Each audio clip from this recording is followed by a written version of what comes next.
Welcome, my name is Liz, and welcome to my channel. So, I'm gonna do something a little different today. I'm actually homesick from work, so I figured what a day to go ahead and get some YouTube done. Um, so, I am actually going to tell my story today on how I went from being deathly terrified of snakes to suddenly owning a ball python. Some people thought that it was very sudden, and realistically, it wasn't. So, let me start from the beginning. I grew up in northern Colorado, which, if you've ever been there for any amount of time and you've gone outside or gone on hikes, there are three major snakes that you'll run into, and it's what all the locals know. So, number one, garter snakes. Completely harmless to humans. They do bite, not gonna cause any lasting damage. Which, funny enough, while living in northern Colorado, I never knowingly saw a garter snake. Number two, bull snakes or gopher snakes, depending on locality. Um, so bull snakes were pretty much everywhere, and they actually mimic the third category, which is rattlesnakes. So the rattlesnakes, I believe there were the diamondback rattlesnakes and the plains rattlesnake. I would have to double check that. Don't quote me on that. This isn't necessarily an educational channel, but if someone learns something from me, awesome. But so having those three main types of snakes that you would run into in the area that I lived, I grew up fearing snakes because the bull snakes would mimic the rattlesnakes. The rattlesnakes would actually, be pretty much everywhere, actually. And we had ranch land pretty much completely around us. I lived in a little tiny town with those three snakes being the main ones that you would run into. Again, I never ran into a garter snake, at least not knowingly. And there were so many rattlesnakes that even a bull snake mimicking a rattlesnake with the tail shake slash thump or whatever, they made the sound, and it was terrifying for me. Absolutely terrifying. Going to the zoo, my brain correlated snakes with venom, pain, and death, and they freaked me out. They absolutely freaked me out. I was in the group of people who thought that they would feel slimy. I just grew up really not okay with snakes. And working on a bunch of the, horse ranches and farmlands around my hometown, I ran into a lot of snakes. I ran into a lot of rattlesnakes, which unfortunately out there it is kill on sight because that's the rancher mentality. You don't want anyone, horses, dogs, sheep, cows, any of them getting bitten, because then that's not only a vet bill, but it's just something that you really don't want to deal with. So if we go to, I was about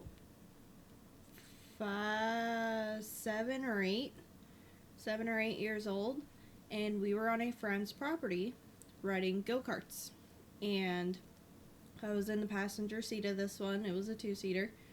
Someone else was driving, and there was a bull snake that was trying to cross the road in front of us. We were on ditch roads just on this property, and when we came around the corner, it spooked the bull snake so much that it actually jumped, which, if you didn't know, snakes can jump when they are threatened from something from above. They can jump, and some of them can jump very high.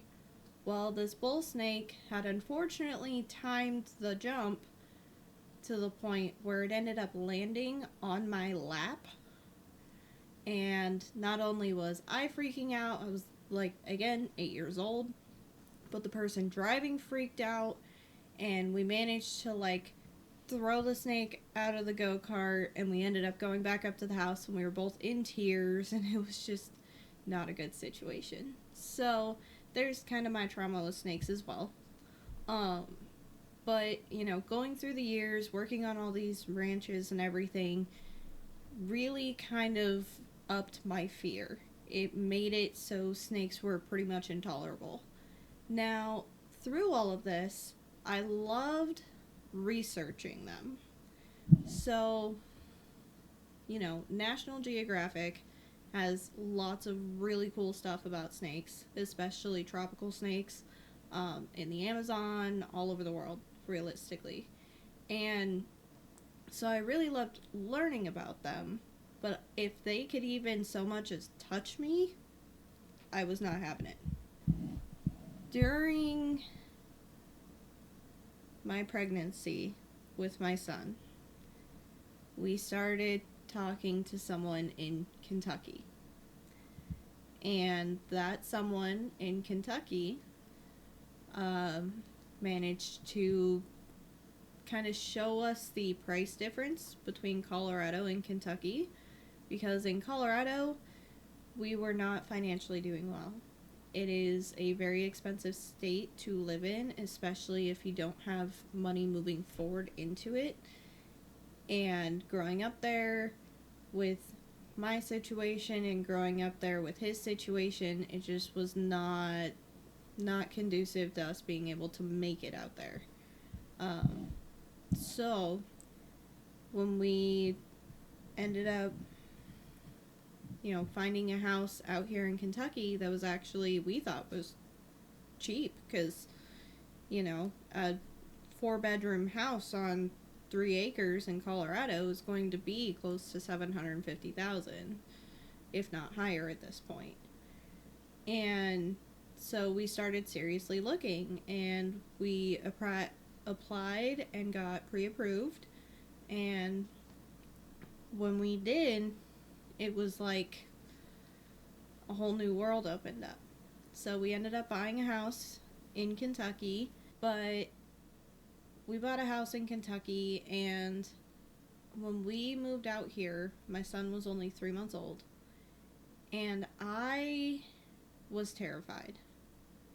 Now, I'm going to insert a picture of one of these spiders that we actually relocated off of my property that scared us, and it kind of got me going into a rabbit hole of what we would encounter, because the wildlife out here is so much more diverse than northern Colorado. So I went down a rabbit hole, and I started joining all sorts of snake identification groups on Facebook, trying to get a real feel of like what I would run into and where I would run into it. And as I was doing that kind of research, I started feeling myself become more comfortable with the snakes. For instance, rat snakes, very common in Kentucky, very common in lots of places. But being able to see people run into them in the wild doing derpy things like pretending to be a rope so that they don't get caught, that kind of changed my perspective. And how great of pest control they are. Like, oh my gosh, that is amazing, especially if you live in the countryside. Or, the copperheads. I was absolutely terrified, because northern Colorado, if it's venomous, you can hear a rattle. Kentucky, you can't hear a rattle unless it's a temper rattlesnake, which, that's another thing that we can run into out here. But I started learning more about their behavior. I started really digging into snakes being snakes and why they do things they do. Hugely, when people run into snakes, snakes are defensive. They are scared because they are a noodle with a head and everything wants to eat them. That's how they come out of the egg. Is a noodle with a head and everything wants to eat them. And so I really started digging in, and I came across the Western hognose, also now known as the Plains hognose snake, plus a bunch of other names for different localities, and there's all sorts of fun stuff with that. But I started learning about how much of a drama queen they are, and I didn't even know that they were venomous until recently. The venom is not enough to actually hurt someone unless you just have a bad reaction. It'll be like a bee sting. If you're allergic, it's going to be bad, but if you're not, then it's just going to hurt, swell up a little bit, and then you'll be fine. So, learning how the hognose plays dead when they are threatened or flattens their head when they are threatened, they do both, really kind of warmed me up to them. And then I found a picture of a rough green snake, which if you haven't seen a picture of them, go look at a picture of them because they are adorable.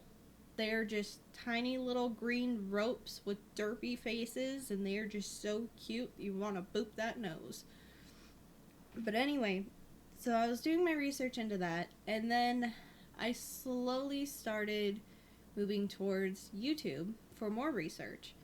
And I was explaining to someone how hognose snakes end up, dying. They play dead when they get scared.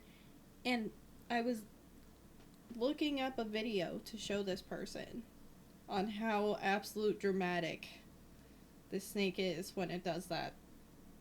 And when I did, I found a channel known as Snake Discovery.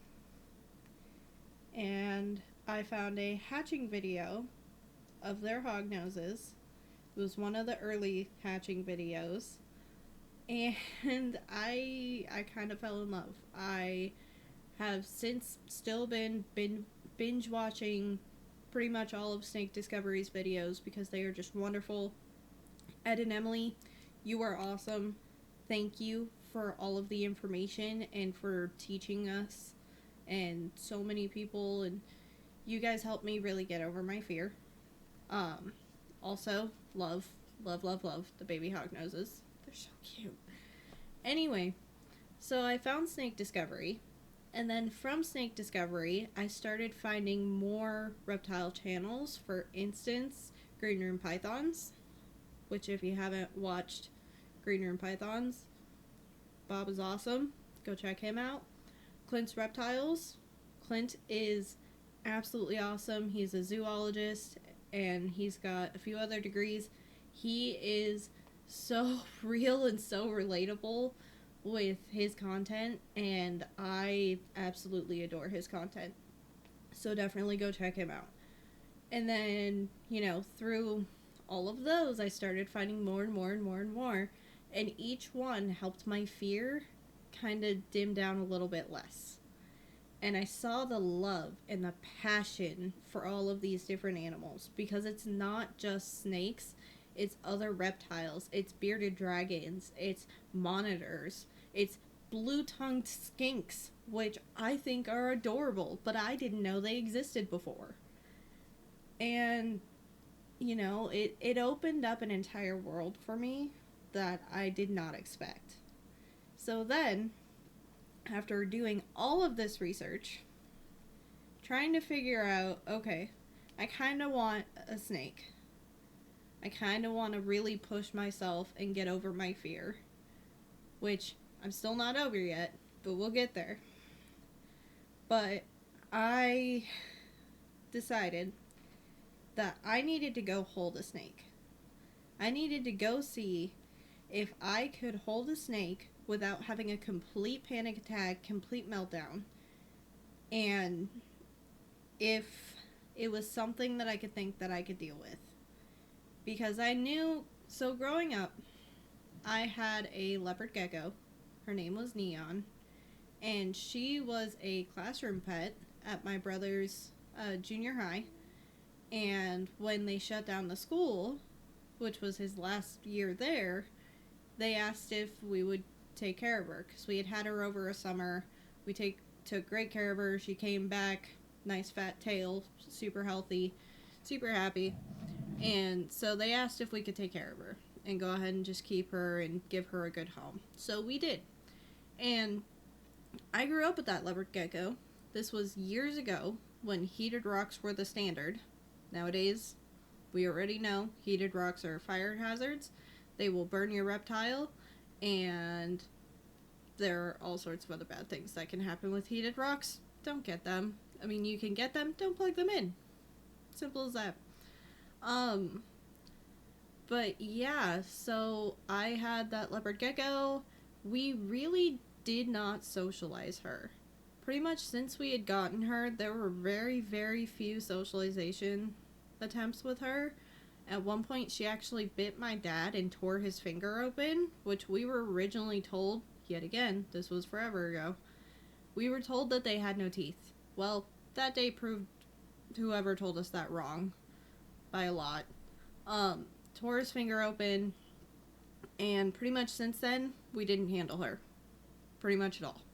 But she lived a very long and happy life, because she was, I want to say, and I could be wrong about this, but she was at least 5 to 10 years old when we got her. And she lived until, let's see, I want to say she was at least 21, 22 when she passed. I could even be wrong about that. I know that she lived a very long time, and it was awesome. But again, we did not socialize her. We did not do a lot of the things that we now know we should have. For instance, UVB. We did not give her UVB. She had a heat lamp. She had a couple of hides. And that was about it. So, when it came to getting a snake, I was scared. Even when we went to go hold snakes at the breeder, which, funny enough, this is kind of the story of how we got Mocha Bean. When we went to go hold snakes, I remember I was literally sweating and shaking because I was terrified. Like, and the breeder, we were talking to him as we were going through kind of everything. Funny enough, he started me out with a baby hognose to hold, and oh my gosh, so cute. And it was a plain hognose. It was just a little normal, but man was he cute, and you could see the little bump from his last meal, and he was adorable. Definitely might be eventually going for one of those. But he kind of looked at me, because apparently I looked very confident on the outside, even though on the inside I was shaking like a leaf. I was almost on the verge of tears. And it was rough. And then the next one we held, my honey ended up holding a yellow, I think she was a yellow clown ball python. I don't know the morphs. I'm not in this for breeding, so I don't know the morphs. But she was very pretty, and she was about 3 years old, so pretty much full grown. Well, that ball python did not like me. She liked my honey. She was all over him, in and out of his beard, poking her head out. It was great. She did not like me. So, what we did is we put her back, and she ended up striking at the glass, like, as soon as I walked by. As soon as she was back in her enclosure. So I was like, yep, nope. She's not coming home with us, because, I was thinking about it for my kiddo. I wanted to make sure that he would be able to interact with whichever animal we would get and go from there. And I tried to hold her, and she wanted nothing of it. So the next one we were looking at was actually Mocha Bean. And I looked down. He was on one of the bottom rows of tanks. And I didn't even look at the price. It just had normal het pied written on it. And I was like, oh my gosh. It's a normal. You know, most people will just gloss on over them. They're actually one of the most common to be surrendered because people, you know, either get bored of the colors or, you know, just can't keep another ball python. And there's a lot of reasons for the surrenders. But I was like, can we see that little normal? And he was in shed. So he was all tense and tied up in a ball and was hiding his face and, you know, classic ball python. And he got put into my hands. I was still shaking. I was still freaking out. And this snake was hiding his face and just kind of curled up. And I was like, okay. So I at least know that even though I'm freaking out on the inside, I can hold a snake. So that was good. But then, as we were kind of walking while I was holding Mocha Bean, he pulled his head out from his coils and just rested it on his coils. And he was so cute. He just hung out. I was holding him like this, and he was just curled up in my hands. And we just kind of walked around, and he was just chilling. He couldn't see very well because, again, he was in shed. But he, yeah. We talked to the gentleman that was working at that point, and he told us that Mocha Bean was normally $100, but was actually on sale for $80. And we were not expecting to come home with a snake, so we had nothing set up. And at that point, like, I was still shaking, but it wasn't necessarily out of fear. I was kind of able to be like, oh my gosh, like, I can do this. I can do this, absolutely. And so the breeder said that they would hold on to him for a couple of weeks for us while we get everything set up, which we ended up kind of going and getting him only a couple of days later, which was kind of cool. We had paid for him that first day, and then we bought some stuff and brought him home, got his quarantine bin set up with the heat mat and with the hides and everything. And I'm not gonna lie to you, those like 3 or 4 days in between, I was sitting there going, did I make a mistake? Can I really do that? Am I really going to sit here and be a snake person? And I mean, since then, it's one of those things that I'm able to be like, just do it. You know, I know for a fact at this point that snake is not going to strike at me unless he thinks that I'm food because I do something not smart.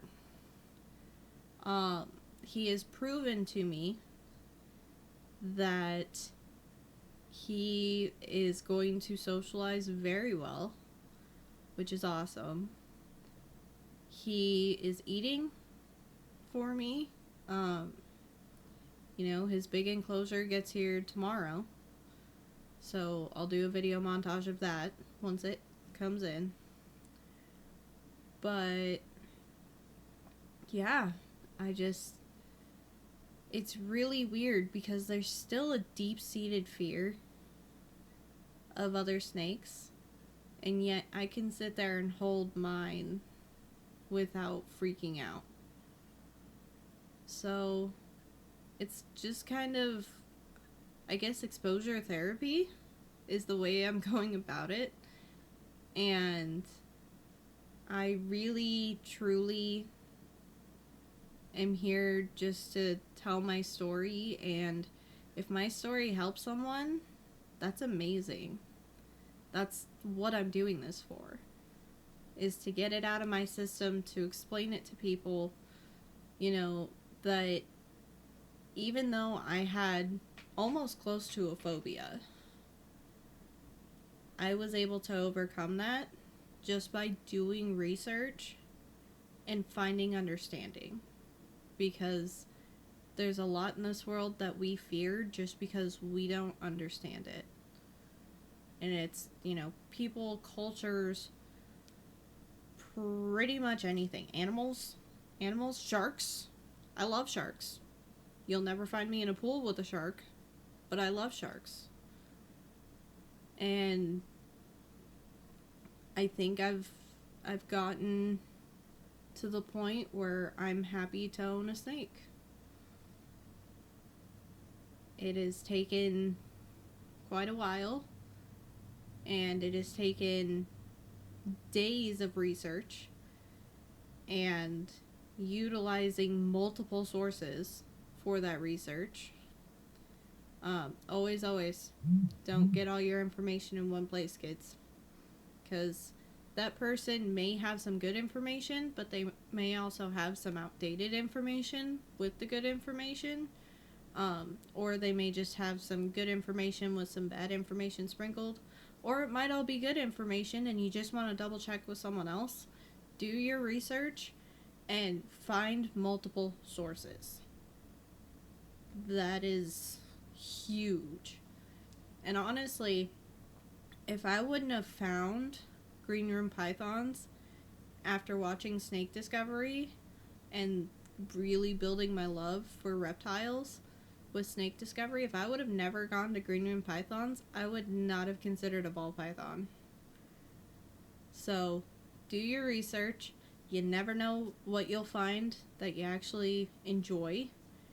And thanks for joining me on my journey. It's still a journey. I'm still kind of scared sometimes when I'm going to pick him up or interact with him, because I, at this point, don't want to harm him. And if he moves super fast because I scare him, it scares me. So I'm still learning. I'm still trying really hard to,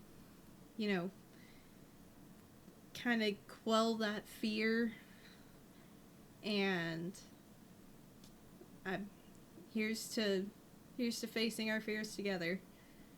Thank you so much for watching. If you like this video or you relate to my story, hit that like and subscribe button, because this is all going to be a journey that I'm taking you all with me on. So, thanks for coming. See you next time.